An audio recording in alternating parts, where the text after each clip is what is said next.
This is the best investment of my life.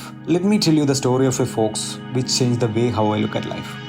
വർഷം 2020. Lockdown അയഞ്ഞു തുടങ്ങിയ സമയം. ജീവിതം എന്നാൽ യൂണിക്കോൺസും റെയിൻബോസും അല്ലെന്ന് മനസ്സിലായി തുടങ്ങിയ സമയം. I was sad, angry and frustrated.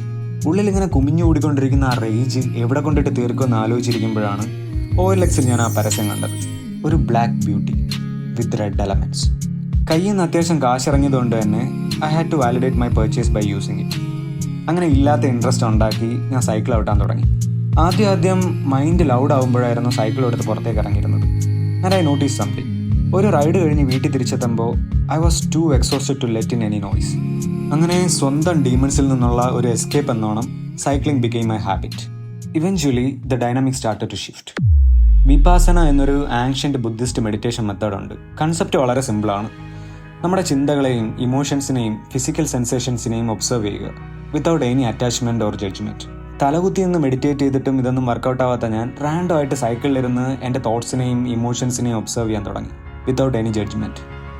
റോഡിലൂടെ പാസ് ചെയ്യുന്ന വണ്ടികളെപ്പോലെ എനിക്ക് ചിന്തകളെ കാണാൻ പറ്റാൻ തുടങ്ങി. And that transform the way I look at life all together. I found out no thought hold power over me unless I let it. So the point is, വളരെ യാദൃച്ഛികമായി ഞാൻ പിക്കപ്പ് ചെയ്തൊരു ഹാബിറ്റ് എൻ്റെ മെഡിറ്റേഷനും തെറാപ്പിയായിട്ട് മാറി. And I have seen people find the similar experience in activities like gardening, weight training and even bottle art.